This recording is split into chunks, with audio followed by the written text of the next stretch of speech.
Hello dear students, बेटा आज हम डीओई का प्रैक्टिस पेपर नंबर 2 सॉल्व कर रहे हैं और जिसका पार्ट ए सिर्फ हम इस बार कवर करेंगे। फर्स्ट क्वेश्चन, दो परिमेय संख्याओं के बीच में कितनी संख्या, हमें करेक्ट आंसर पे टिक करना है।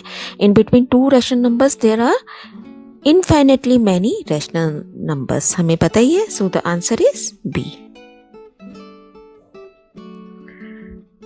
निम्न में से कौन सी संख्या x स्क्वायर के बराबर है? Which of the following is equal to x square? तो now we will have to solve all these options.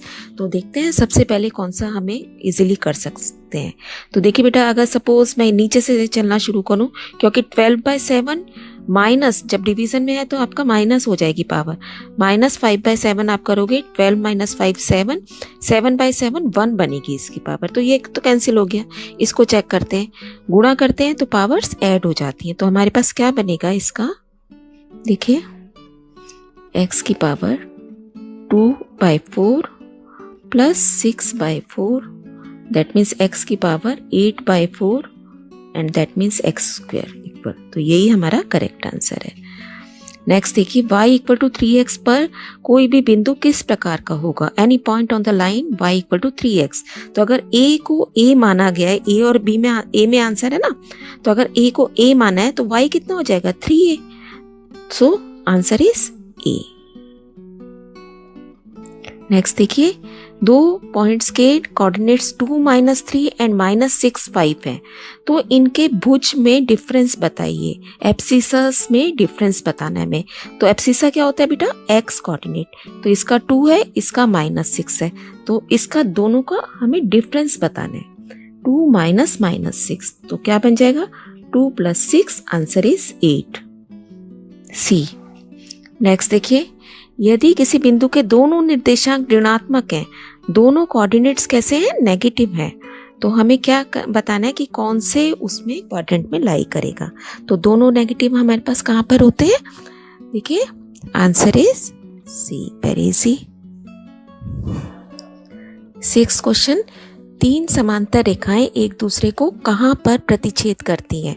3 parallel lines intersect. आपको पता है कि पैरेलल लाइंस तो कभी भी इंटरसेक्ट नहीं करती, तो answer is D. Correct answer is D. Correct पे हमें टिक करना है।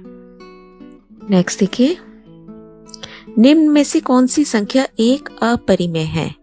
तो जो अपरिमेय है वो कभी खत्म नहीं होगी, है ना, और नंबर रिपीट नहीं होंगे। तो करेक्ट ऑप्शन हमें यहाँ सी दिख रहा है। दो कोण जिनका योग 180 डिग्री है वो क्या कहलाते हैं? 180 डिग्री अगर सम हो तो सप्लीमेंट्री कहलाते हैं या संपूरक कोण। नेक्स्ट, x और y में कितने रैखिक समीकरण से संतुष्ट हो सकते हैं? तो इसमें क्या x और मतलब 1 और 2 कितने इक्वेशंस के सॉल्यूशन हो सकते हैं? तो बेटा हम इनफाइनाइट इक्वेशंस बना सकते हैं जिनमें आंसर 1 और 2 उनका हो। तो आंसर इज सी।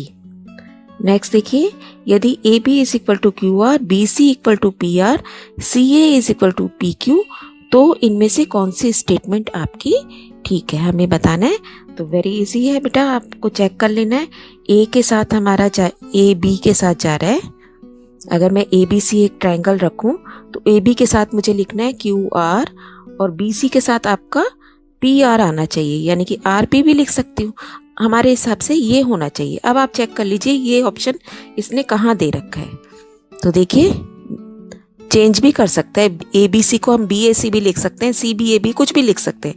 तो हमें देखना है कि ये तीनों पैटर्न कहाँ सेम कहाँ बन रहे हैं। तो आंसर यहाँ पर C बन रहा है, हमें दिख रहा है ना। नेक्स्ट देखिए, एक त्रिभुज जिसकी भुजाओं की लंबाई 20, 15 और 9 है, उसका सेमी पेरीमीटर बताना है, अर्ध परिमाप, यानी कि S निकालना है आपको। तो इट इज 20 + 15 + 9/2, कितना आ जाएगा?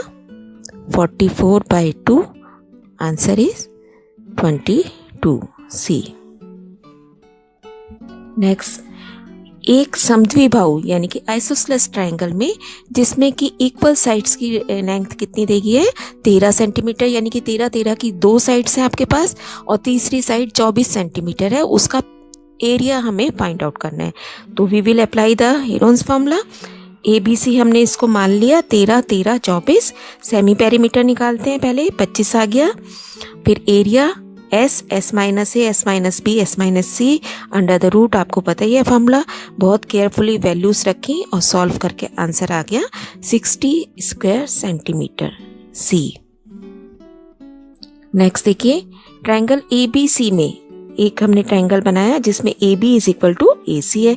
तो आपको पता ही है कि अगर AB के सामने वाला एंगल भी इस एंगल के इक्वल होगा, दोनों अपोजिट एंगल्स भी इक्वल होते हैं, है ना। इसके सामने का ये वाला इसके सामने के ये वाले के इक्वल होगा। तो अगर ये 50 दिया गया है तो ये भी कितना हो गया बेटा, 50।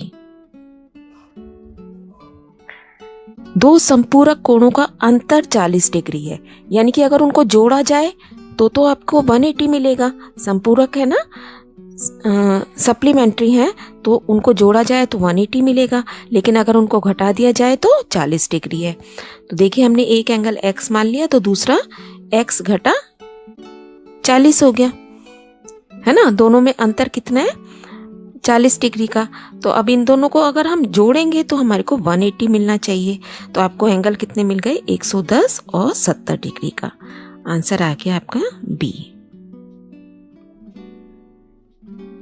नेक्स्ट देखिए, बारंबारता बंटन में 5 सतत मतलब कंटिन्यूस क्लासेस में क्लास साइज कितना है, 5, और सबसे छोटे वर्ग की, पहले वर्ग की निम्न लोअर लिमिट क्या है, 10, और हमें सबसे लास्ट के हाईएस्ट क्लास की अपर लिमिट बतानी है।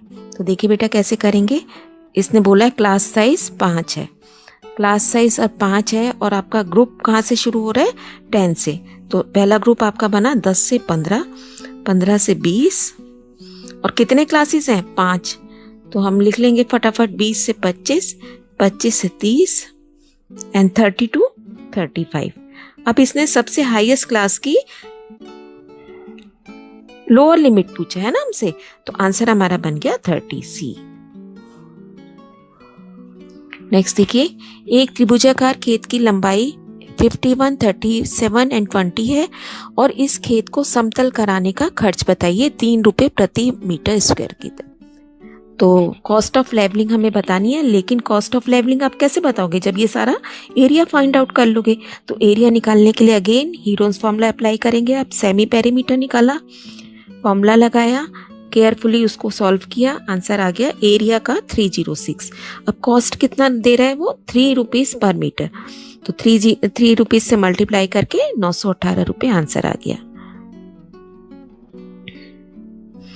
नेक्स्ट देखिए, एक रैखिक युग्म का एक कोण न्यून कोण हो तो दूसरा बताइए। रैखिक युग्म कैसा होता है बेटा, ऐसे होता है ना। तो आप देखिए, एक अगर ऐसी ये न्यून कोण एक्यूट एंगल हमने बनाया है, तो दूसरा कैसा लग रहा है, मुझे अधिक कोण लग रहा है ना, ऑब्ट्यूस एंगल। तो आंसर क्या बना आपका, C। नेक्स्ट देखिए, PQR में R is equal to P। एक हमने ट्रायंगल बना लिया जिसमें 2 एंगल उसने दिए हैं, R इक्वल टू P। अब अगर एंगल इक्वल होते हैं तो इनके अपोजिट साइड्स इक्वल होती हैं, इसका मतलब ये दोनों साइड्स आपस में इक्वल हैं। अब ये 4 दे रखी है आपको, तो ये भी कितनी हो गई, 4 cm। A answer. यदि एक त्रिभुज की भुजाओं को दुगुना कर दिया जाए तो उसका क्षेत्रफल क्या होगा। तो क्षेत्रफल क्या होता है बेटा, अगर उसको दुगना, हर साइड दुगनी हो रही है तो क्षेत्रफल में वर्ग होता है आपका, है ना। तो 4 गुना हो गया, 2 का वर्ग जब आप करोगे इसका मतलब क्षेत्रफल उसका 4 गुना हो जाएगा। निम्न आंकड़ों के लिए एक वर्ग अंतराल 250 से 270 लिया गया है, जिसमें आपको पता ही है कि 270 नहीं इंक्लूड होगा, अपर लिमिट इंक्लूड नहीं होती। तो हमें बताना है कि 370 से 390 की फ्रीक्वेंसी क्या होगी। ऐसा क्वेश्चन हम पहले पार्ट में भी कर चुके हैं। तो आपको 1 बाय 1 इसको चेक करना है। यहाँ पे 370 से 390 आपने लिख लिया। आप यहाँ पे टैली मार्क्स बनाएंगे, इनके एक एक डेटा को चेक करते जाएंगे और मार्क करते जाएंगे। देखिए इसका कितना बनेगा, 370 से 390। 370 से बड़ा देखते हैं कोई है तो,